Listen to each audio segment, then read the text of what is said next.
el latido de un corazón. La suya, la de todos y todas, que en la Asamblea Legislativa hay problemas porque inclusive dicen se van a organizarse para hacer tortuguismo por el tema de las vacaciones, adelantar las vacaciones. En un momento en que estamos hablando del tema de fraude fiscal como una prioridad para muchos sectores, un momento que estamos hablando de qué pasaría si efectivamente, como se ha rumorado fuertemente en las últimas horas, China, el tema de los bonos con China no podría efectuarse realmente, y qué pasaría en medio de lo que es el arranque de un país en el mes de enero. Entonces, por eso estamos llamando a los diputados. ¿A quién diputado tengo ya? No tengo nada en pantalla, por favor. Discúlpenme, pero así es esto. Para ver qué piensan, pero así muy sujeto, verbo y predicado. ¿Qué piensan los jefes de fracción? ¿Cómo ven las cosas? Es cierto este tema. Además dicen que en fraude fiscal hay diputados, y mencionaban a Mario Redondo y a Otto Guevara, que deberían asumir otra posición en relación a lo que está pasando y en relación a mociones y mociones y mociones que presentan y que interfieren, digamos, con un caminar más rápido de proyectos como el fraude fiscal o de otros asuntos que se están viendo en la Asamblea Legislativa.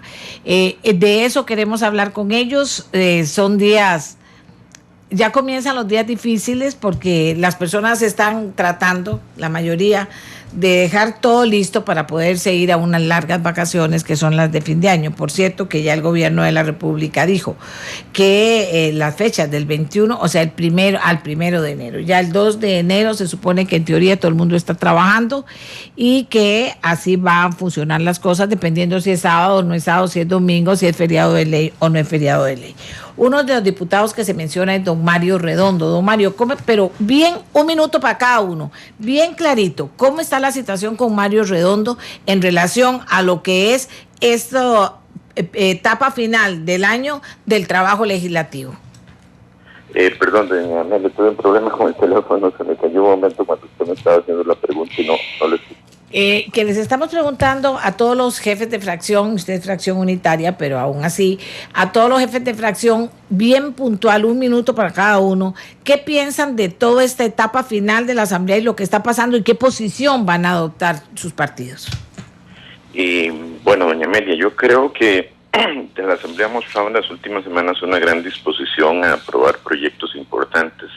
Esta misma semana aprobamos no solo el Código Procesal Civil, un enorme avance para este país que había tenido años ahí en la Asamblea, sino una moratoria y el tema de opcional, 3 proyectos importantes. Si existe capacidad y disposición del Ejecutivo, yo creo que en la Asamblea Legislativa hay un número de diputados también dispuestos a ayudar a que los temas trascendentes avancen, obviamente con responsabilidad. Hay cosas que no se pueden votar a ciegas y en ese particular creo que podemos esperar que en lo que resta de este año y eventualmente estamos tratando de agilizar el tema del procesal laboral, que es un tema importante. ¿Qué pasa con fraude fiscal? Fraude fiscal estamos revisándolo ahí con detalle. Hay algunos que tenemos unas mociones, particularmente le quiero decir, doña Media, creo que hay un gran acuerdo alrededor del proyecto. Sin embargo, después de lo que nos pasó con el marchamo, en donde muchos costarricenses nos sentimos golpeados por un mecanismo extraño utilizado por Hacienda, pues queremos revisar con lupa que este tipo de situaciones no se hagan en demérito de los administrados. Creo que Hacienda debe tener poder para llevar adelante su trabajo, pero también respetando siempre los derechos de los administrados, y es lo que estamos tratando de velar con algunas mociones para cerrar portillos a los abusos. Gracias a Mario Redondo. Gonzalo Ramírez, ¿qué posición tiene sobre esta etapa final y los apoyos de su partido a lo que está ocurriendo? Buenos días, doña Amelia, buenos días a todos los que le escuchan en este momento.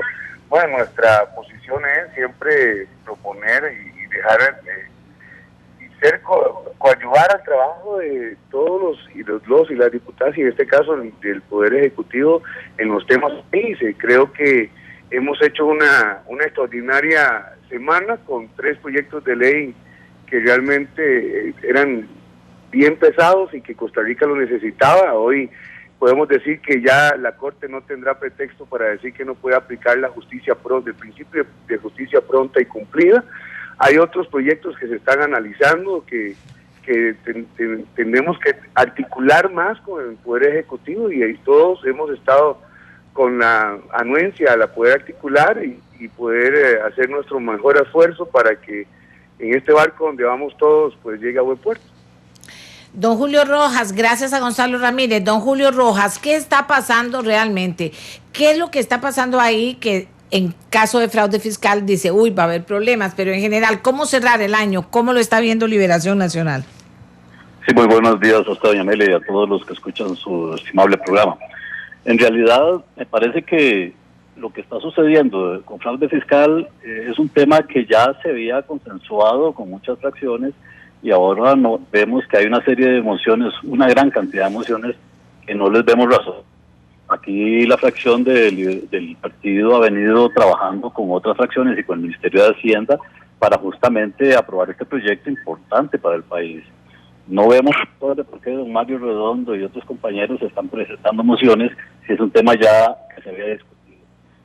No considero que esto tenga que ver con el tema de las vacaciones. Eso es un tema muy casuístico y no hay problema para la fracción, pueden ir a trabajar el 21 y 22. Sí me parece que se han hecho grandes esfuerzos a nivel de la Asamblea Legislativa para sacar proyectos importantes. Y aquí todos nuestros representantes han puesto su esfuerzo para sacar adelante. Y no, como se ha dicho, a través de componendas, sino simplemente por visión país. Muchas gracias a Julio Rojas del Partido Liberación Nacional. Amigos y amigas, vamos a hacer una pausa y ya regresamos. Polémico, don Otto Guevara, cómo cerrar el año, qué pasa con fraude fiscal, qué es lo que se está moviendo en este momento para que no se pueda hacer un cierre de año en el que fraude fiscal se logre votar. ¿Cómo lo ve, don Otto? Bueno, muy buenos días, doña Amelia. Nos quedan básicamente 2 semanas de trabajo parlamentario, 2 semanas y un restito antes de salir al receso el 22 de diciembre entrante. Eso significan más o menos, son 5 sesiones ordinarias de la Comisión de Asuntos Hacendarios, que es donde tenemos el proyecto de fraude fiscal. Tenemos que tramitar todavía más o menos unas 50 mociones que están pendientes de discusión, y sinceramente yo veo muy difícil que el proyecto pueda ser dictaminado, y luego de dictaminado pasa al plenario, para que el resto de los diputados que no forman parte de la Comisión de Asuntos Hacendarios tengan la oportunidad de revisarlo y presentarle mociones. Y tienen 2 oportunidades parlamentarias para presentarle mociones. O sea, este proyecto, poniendo los pies sobre la tierra y alineando las expectativas, no hay manera, doña Amelia, que pueda salir antes de 21 de diciembre aprobado. Para tener más vacaciones, ¿cómo lo ves, don Otto? No, yo no lo veo, doña Amelia. Hoy vamos a tener una reunión de los jefes de bancada, como todos los jueves a las 11 de la mañana. Yo del todo no veo que haya una especie de extorsión en ese sentido, de tortuguismo, a cambio de que se deje, o sea, se sustituya la sesión del martes 22 y la del lunes 21 por 2 viernes, que es lo que ha trascendido en la prensa. Yo he escuchado en corrillos parlamentarios que esa es la pretensión. Nosotros, inclusive en la bancada, ni siquiera hemos tomado una decisión sobre el tema. Pero yo no veo, inclusive trabajando de los 2 viernes que se está hablando, yo no veo que el proyecto de fraude fiscal pueda salir. Hay muchos temas pendientes. Aquí me están diciendo que usted es que está defendiendo a la Cámara de Industrias. ¿En fraude fiscal? Ajá. Mire, yo en fraude fiscal estoy defendiendo a todos los contribuyentes. ¿Qué objeta? ¿Qué objeta? No, mire, desde el principio objetábamos darle poderes extraordinarios a la tributación directa para hacer cobros en sede administrativa, para que tenga acceso a información indiscriminada de todos los contribuyentes. O sea, todo eso violenta un artículo de la Constitución, el artículo 24, que es el que defiende el derecho a la intimidad de las personas. Nosotros estamos claros que usted le da así un poquitito de poder a la administración tributaria, usted le da la mano y ellos se cogen hasta el codo. Pero no había un acuerdo ya, don Otto. No, es un acuerdo que se venía construyendo y estábamos además, que es importante precisarlo, entre los miembros de la Comisión de Asuntos Hacendarios, pero eso no involucra al resto de los diputados, como el diputado Mario Redondo, la diputada Díaz Quintana y otros diputados que se pusieron a estudiar el proyecto por su lado y tienen legítimas observaciones.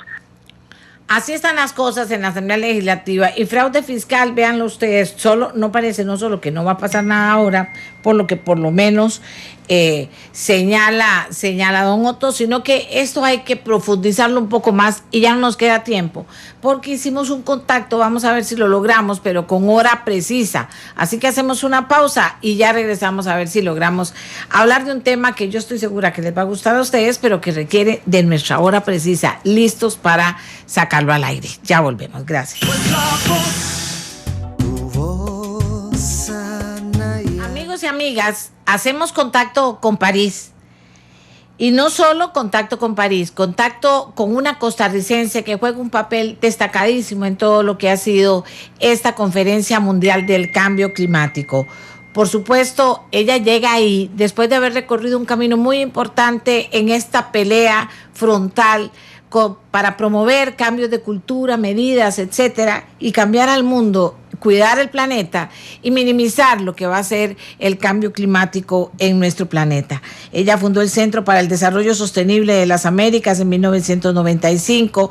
En el 2001 le otorgaron el premio Héroe del Planeta de la National Geographic. Es asesora principal de cambio climático para Endesa Latinoamérica y vicepresidenta del Comité Superior de Evaluación de Riesgos en Proyectos de Carbono. Me podría pasar todo el programa hablando de Cristiana Figueres Olsen, orgullosamente costarricense, hecha aquí en Costa Rica, estudiada en Costa Rica, trabajó en Costa Rica y ahora está al frente de esta importante cumbre, porque es la secretaria de la Convención Marco de Naciones Unidas sobre el Cambio Climático. Cristiana, muchísimas gracias porque al fin logramos el contacto para que usted le cuente un poco más a Costa Rica de la trascendencia que hasta este momento está teniendo esta cumbre climática. Pero antes voy a comenzar con algo que a la gente aquí le llamó mucho la atención, y es el 100% pura vida en la Torre Eiffel. La gente aquí señalaba, ¿quién es? Yo comencé a preguntar y nadie sabía quién era. Yo le quiero preguntar a Cristiana Figueres, ¿sabe quién fue quien promovió que esto pasara en favor de la vida y en favor de nuestra Costa Rica? ¿Quién fue? A ver. ¿Quién fue? A ver. ¿Quién fue? Bueno, yo no sé, alguien que me diga quién fue el que hizo o la que hizo ese milagro, porque me pareció genial.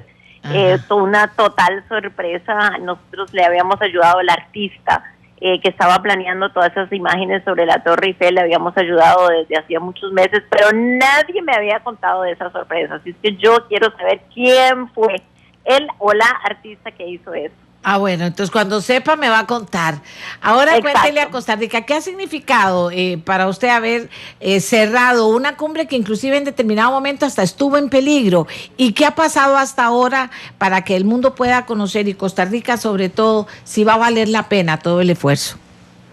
Bueno, pues sí, en realidad, como has dicho, Amelia, ha sido un esfuerzo, la verdad, gigantesco de tanta gente, porque nosotros estamos reconstruyendo un proceso que quedó bastante destruido en 2009 en la cumbre de cambio climático de Copenhague, cuando no resultó el acuerdo que se esperaba, y hemos estado reconstruyendo no solo el proceso, sino más importantemente la fe y el optimismo que pueda tener la opinión pública y sobre todo el liderazgo político en que este es un reto que sí podemos enfrentar, porque al final de Copenhague la decisión quizá o lo que se había salido, el sentimiento que había salido era que esto era demasiado complicado, que de todas maneras ya estábamos tarde, que era demasiado costoso, que no teníamos la tecnología y sobre todo que no teníamos la voluntad política para hacerle frente a ese reto.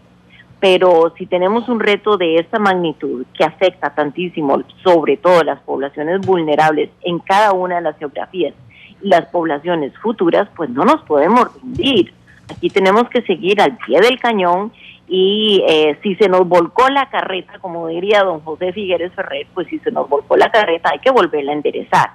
Y en eso hemos estado volviendo a enderezar la carreta desde hace 6 años, y dichosamente puedo decir que ciertamente la voluntad política ha regresado al tema. Esta vez tuvimos por primera vez en la historia del mundo, porque nunca se han reunido 150 jefes de Estado en un solo día, bajo un solo techo, con un solo tema. Eso nunca ha sucedido.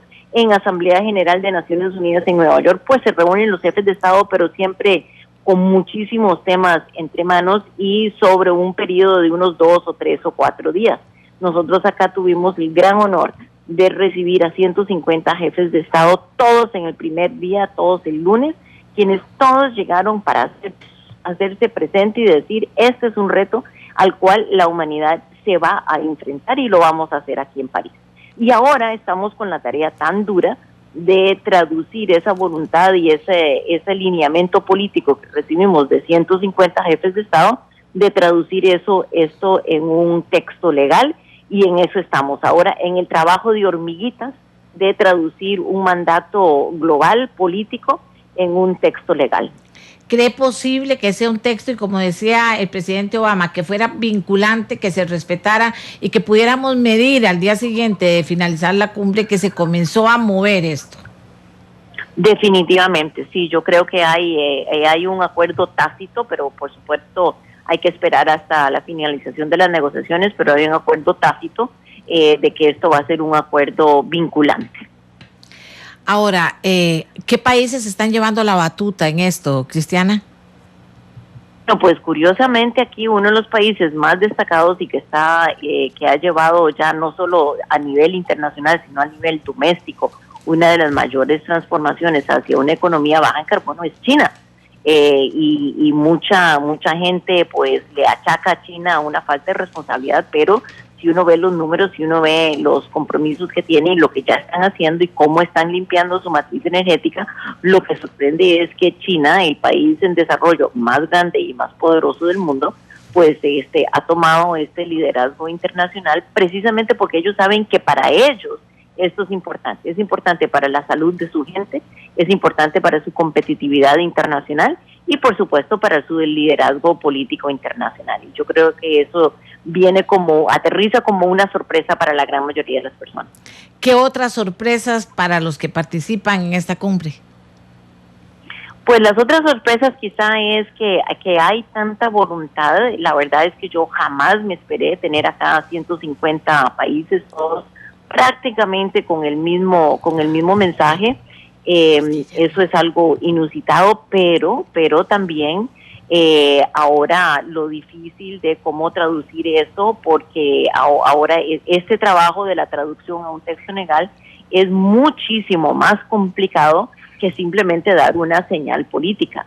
Y aquí lo que tenemos que lograr es que cada uno de los países, que son 195 países, son los que son parte de la Convención de Cambio Climático, tenemos que lograr que todos estén de acuerdo con cada uno de los puntos que están bajo negociación. No podemos dejar a ningún país atrás, ni uno grande ni uno pequeño. Cada uno tiene que salir con algo de aquí que sea de su beneficio. Ninguno puede salir con el 100% de lo que quería, porque esa es precisamente el arte y la magia y la ciencia de cualquier negociación, y es que nadie sale con el 100% de sus expectativas, pero todos tienen que salir beneficiados hasta cierto punto. Y ahí está el trabajo duro que nos toca durante los próximos 10 días. Ahora, ¿cuál es la gran preocupación del mundo sobre cambio climático, de los científicos sobre el cambio climático? Y esta coincide con la preocupación o con el acuerdo más importante que se pretende implementar en esta cumbre. La preocupación más grande es que nosotros, si seguimos bajo la trayectoria de emisión que hemos venido llevando durante los últimos años, prontamente vamos a llegar a un grado de calentamiento global promedio que nos podría llevar a cambios abruptos en el sistema climático, que nos podrían luego llegar a simplemente no poder ejercer las actividades económicas que hemos venido llevando.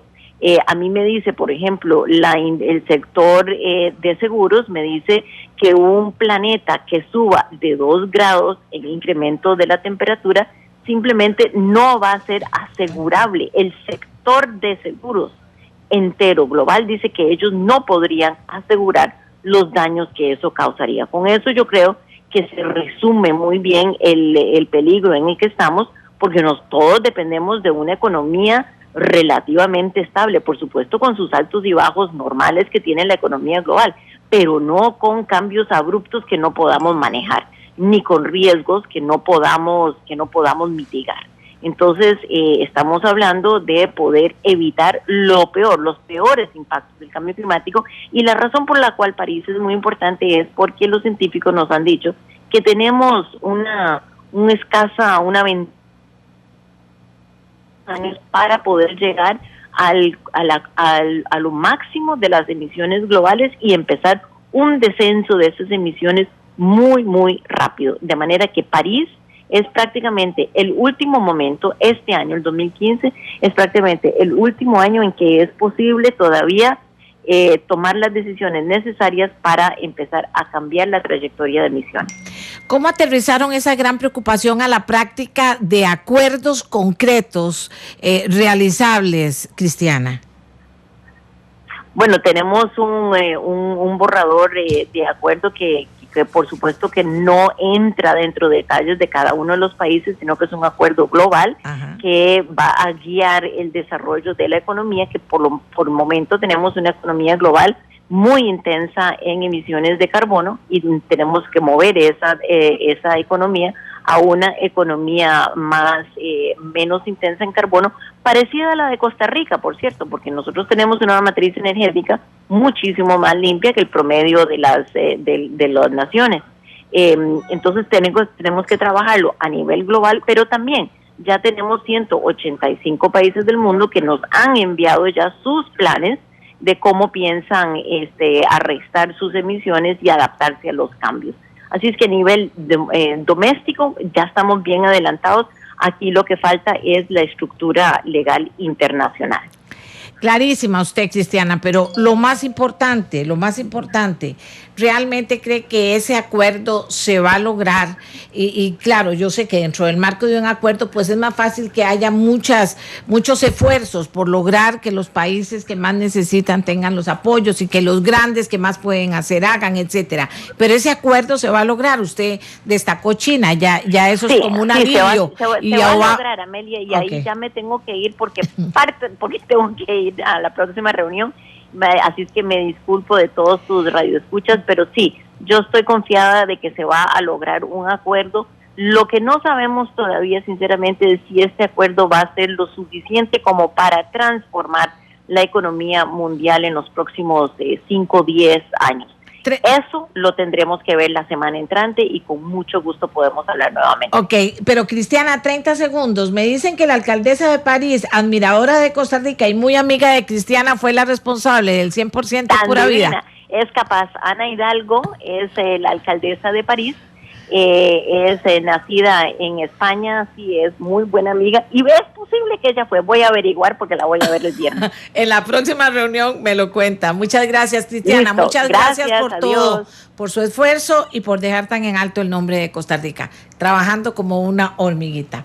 Me siento muy satisfecha de que usted haya podido escuchar a Cristiana Figueres, de que nos haya podido englobar y particularizar lo que está pasando en la cumbre, las preocupaciones, y nos deje esa esperanza de que sí se va a lograr, un acuerdo. Desde París, Cristiana Figueres, costarricense, hija de don Pepe Figueres, y hay que decirlo también, hija de don Pepe Figueres, quien ha sido una persona de una actividad muy importante, de una responsabilidad muy importante en esta cumbre mundial, secretaria de la Convención Marco de Naciones Unidas sobre el Cambio Climático, aquí en Nuestra Voz. Toda la semana la seguimos, está súper ocupada, pero pudo hablar con nosotros para beneficio de todos, mío, porque aprendo, y de ustedes estoy segura que también.